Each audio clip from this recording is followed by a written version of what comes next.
আর মানুষের তো ব্রেকআপ হয়ই।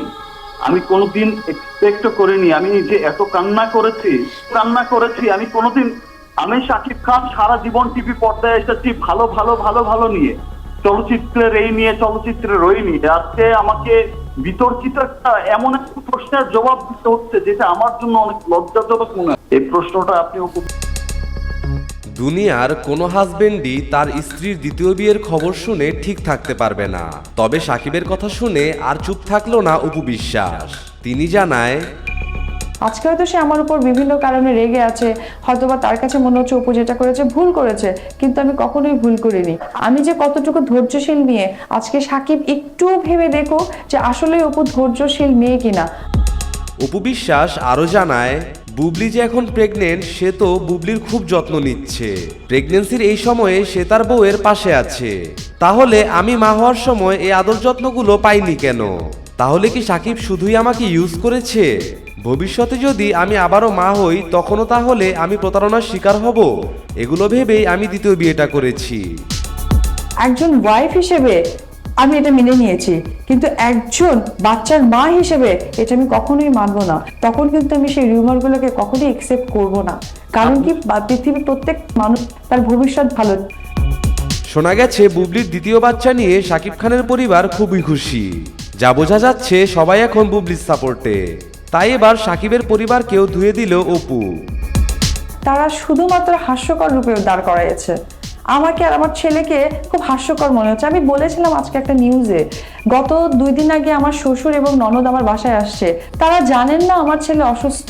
কারণ একটাই, আমার বাচ্চা ভীষণ অসুস্থ ছিল, আমি সিরিয়াল নিতে পারিনি, আমি ইনস্ট্যান্ট চলে গেছি। অথচ আমার শ্বশুর এবং আমার ননদ আমাকে বলল আমার বাচ্চা অসুস্থ, তারা জানে না, এমনকি তার বাবাও সেটা জানে না। এ বিষয়ে অপু বিশ্বাস আরো কিছু কথা বলেছেন, চলুন শুনে আসি। কতটুকু ধৈর্যশীল মেয়ে, আজকে সাকিব একটু ভেবে দেখো যে আসলে অপু ধৈর্যশীল মেয়ে কিনা। আজকে হয়তো সে আমার উপর বিভিন্ন কারণে রেগে আছে, হয়তোবা তার কাছে মনে হচ্ছে অপু যেটা করেছে ভুল করেছে, কিন্তু আমি কখনোই ভুল করিনি। আমি যতটুকু খবর পেয়েছি সাকিবের সাথে তার একটা ভালো বন্ধুত্ব সম্পর্ক তৈরি হয়েছে, খুব ভালো কথা, তাতে আমার কোনো আপত্তি নাই। সেটা নিয়ে যখন আমি সাকিবের ভাইয়ের সাথে কথা বলি, তখন সে আমাকে বলল যে সাকিব দেখি সেই মেয়ের সাথে কথা বলে না। তখন সাকিব বলেছে, এরপরে আমি সকালে তার সাথে একটু মিশ্র কথা বলি। আমার কথাটার মধ্যে আসলে আমি একটু উচ্চ বাক্যেও কথা বলেছি এবং কয়েকটা খারাপভাবেও তাকে মিসবিহেভ করেছি সেই মেয়েটাকে। এরপরে ওই মেয়েটা বেশ কিছু পত্রিকাতে বলেছে যে আমি তার বড় বোনের মতো, যদি আমি তার কাছে ক্ষমা চাই তাহলে সে আবার আগের সম্পর্কে যেতে পারে। তারপরে অপু কি সাকিব খানের কেউ হয় যে অপু এইভাবে কথা বলবে? সাকিবের সমস্যা না থাকলে তার তো সমস্যা কোথায়? এইসব ছোট্ট ছোট্ট কিছু ল্যাঙ্গুয়েজ পেপার কাটিং গুলো আমার কাছে আমি রেখে দিয়েছি। এগুলো দেখার পর এ বিষয়ে অপু বিশ্বাস আরো কিছু কথা বলেছেন, চলুন শুনে আসি। আমি তখন সাকিবেরকে আমি প্রপোজ পাঠাই যে ওই মেয়েটা যে আমাকে নিয়ে এগুলো কথা বললো, তুমি তো জানো আমি কে, তো ও এই ধরনের কথা বলার সাহস পেলো কি করে? তুমি ওর সাথে কাজ করতে পারবে না আপাতত। বাট ওই মেয়েটা আমাকে যেভাবে কথা বলেছে, আমি এটা স্বাভাবিকভাবে আমি বলতেই পারি আমার পরিবারের কাছে যে সে যে কথাগুলো বলেছে আমাকে ভালো লাগেনি। শাকিব খান, আপনি কি আমার কথা শুনতে পাচ্ছেন? হ্যালো, জি, আপনি শুনতে পাচ্ছেন?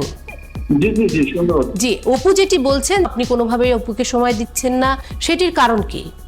মিথ্যাচারের আমি ঘোর বিরোধিতা করলাম। মিথ্যাচারের আমি ঘোর বিরোধিতা করি। মানুষের মিথ্যা কথা বলার একটা লিমিট থাকা উচিত। মানুষের মিথ্যাচারের একটা লিমিট থাকা উচিত। আমি সে যখন যা বলেছে আমি কি করিনি, এটা শাকিব খানকে ডুবানোর জন্য হচ্ছে একটা কঠিন ষড়যন্ত্র, যে ষড়যন্ত্র বিশ্বাস আমি তার জন্য যদি নিরাপদ, আমি যদি ইনাই আমি তাকে যদি মূল্যায়নে না করতাম, তার জন্য আমি এত লাখ লাখ কোটি কোটি টাকা দিয়ে আসতাম না। আমি কোনদিন ভাবিনি। আমার আর কিছু বলার নেই। আমি এটা কোনো জিনিস চাইনি। আর তুমি মর্যাদা দিল, চাকরের মতোই তো খেতে গেলাম। গত এই যে এত বছর ধরে যা বলেছে এর সাথে অভিনয় করা যাবে না, করলাম না, এর সাথে করা যাবে না, করলাম না। স্ত্রীর মর্যাদা আর কিভাবে দিব? আপনার পরিবারের অনেক কথা আপনি কি আমাকে বলবেন? অনেক দুঃখজনক ছিল, আমি অনেক কেঁদেছি আজকে। আবার এ বিষয়ে অপু বিশ্বাস আরো কিছু কথা বলেছেন, চলুন শুনে আসি। আমি ঘর দর গোছাতাম, পরিষ্কার করতাম। আমি সংসার করেছি, ও করেছে কি। আমি যখন দেশের বাইরে, তখন থেকে আমি সাকিবকে একদম ফোনে রেস্ট করতে পারিনি। ওর হয়ে ওর চাচাতো ভাই মনির আমার সাথে সমস্ত কথা বলতো। আমি জানি না সেই কথার মধ্যে ফাঁক ছিল কিনা। আমি যখন অনেক রিউমার সাকিবের শুনলাম, একজন ওয়াইফ হিসেবে আমি এটা মেনে নিয়েছি, কিন্তু একজন বাচ্চার মা হিসেবে এটা আমি কখনোই মানবো না। তখন কিন্তু আমি সেই রিউমারগুলোকে কখনোই একসেপ্ট করবো না। কারণ কি, পৃথিবীর প্রত্যেক মানুষ তার ভবিষ্যৎ ভালো। না না, আমি কখনোই মিডিয়াতে তর্ক বিতর্ক হোক এটার পক্ষে আমি কখনো না। হয়তো বা আপনারা আমার কথায় কতটুকু ফিল করতে পারছেন আমি জানি না। আমাকে যারা কাছ থেকে দেখেছে বা আমাদের এই সম্পর্কটা নিয়ে কিন্তু সবাই জানতো। আমি সত্যি মিডিয়াতে এগুলো তর্ক বিতর্কের একদম পক্ষপাতিত্ব না।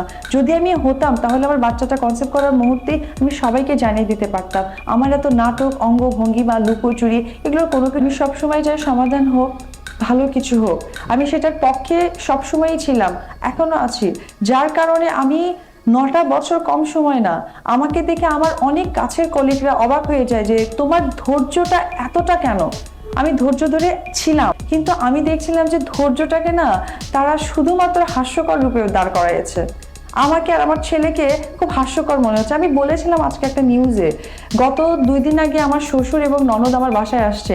তারা জানেন না আমার ছেলে অসুস্থ, কারণ একটাই, আমার বাচ্চা ভীষণ অসুস্থ ছিল।